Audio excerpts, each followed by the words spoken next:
tous, ici Manga Anime Fan. On se retrouve aujourd'hui pour la petite vidéo hebdomadaire. J'étais pas sûr de la faire étant donné que j'ai pas toute ma voix puis que je suis un peu malade. Mais sans plus tarder, passons aux choses que je veux vous parler cette semaine. N'oublie pas de t'abonner, like, commente, fais toute la patente, qu'on soit de plus en plus nombreux à suivre ma collection finalement et mon plaisir de lire des mangas. Donc, cette semaine, il n'y aura pas d'editing comme la semaine passée. Je suis pas en état de le faire. Il n'y aura pas d'extrait d'un épisode encore. Mais j'y continue d'y réfléchir. Donc, cette semaine, qu'est-ce qui s'est passé d'important? On va commencer par parler d'un tome de Tezuka que j'ai lu. J'ai lu Barbara de chez Tezuka. Je ne l'ai pas dans les mains parce que il est dans l'autre Mangatech. Et encore une fois, Tezuka m'a secoué, ramené d'un bord, ramené de l'autre. J'ai commencé cette œuvre-là en me disant « Mais qu'est-ce que c'est ça, Colin? Je ne comprends pas. Pourquoi? Qu'est-ce que ça fait? C'est quoi le but de l'histoire? » Plus que tu avances, plus tu te rends compte à quel point c'est plus intelligent qu'on le pense. C'est bien ficelé, c'est bien mené. C'est pas pour tout le monde. Oh non, c'est pas mainstream. Pas du tout même. Mais j'ai vraiment aimé ça pour moi. C'était un sublime plaisir de découvrir c'est qui Barbara, c'est qui le personnage principal de cette histoire-là et qu'est-ce qui se passe. C'est tout à l'interprétation du lecteur d'une certaine façon. Ce qui se passe, c'est du non-dit, du dit, c'est une sorcière, c'est une muse, c'est quelque chose d'autre. C'est pas clair et c'est ce que j'ai aimé dans l'œuvre solidement. Sinon, pour les autres choses, j'ai terminé ma relecture de Dr. Stone. Comme vous pouvez le voir, j'ai le dernier tome. Hein? Youhou!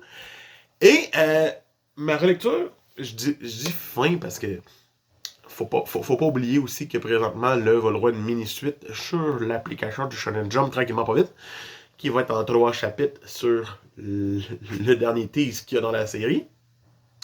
Donc c'est comme un peu un épilogue qu'on va avoir. J'imagine qu'ils vont nous le publier peut-être en tant que 27e tome. J'ai hâte de voir au Japon. Mais relire Dr. Stone, j'ai mieux compris la fin que de lire chapitre par chapitre, semaine après semaine. On reste quand même avec les dessins de Boichi qui sont l'espace. Hein? C'est magnifique. Et de découvrir c'est qui Wyman, c'est quoi tout le kit. C'est mieux fait quand on lit bang de même d'une shot. L'histoire se comprend mieux.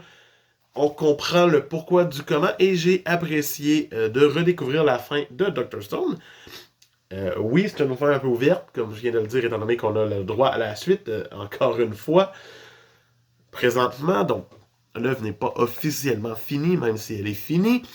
Et, parce que c'est quand même marqué fin à la fin, il n'est pas marqué à suivre, si je ne me trompe pas. Ouais, il y a un mini-tease de The End and To Be Continued. T'sais. The End and To Be Continued. Fait c'est bien sans l'être, mais c'était la bonne conclusion à avoir d'une certaine façon à Dr. Stone.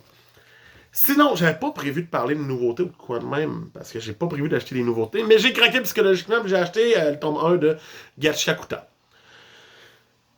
Et j'en parle parce que ça a été un tome qui m'a beaucoup plu. Je l'ai lu hier, en fin de soirée, très tard. Et tout d'abord, ça m'a plu par le thème. Donner vie à des objets auxquels on prend soin.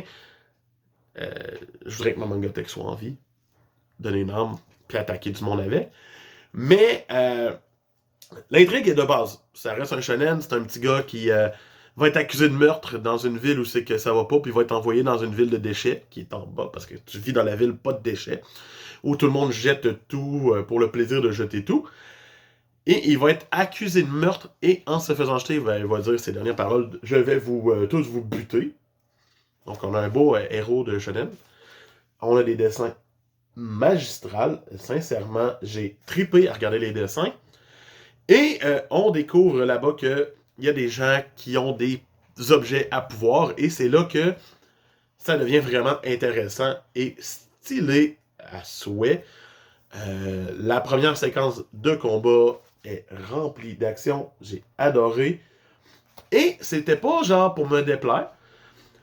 On voit à quel point les auteurs ont à cœur de parler du bien des objets, d'entretenir ce que t'aimes et de pas jeter à tout va en mode genre « Hey, je l'ai lu! Poubelle! » Non, on fait pas ça dans la vie.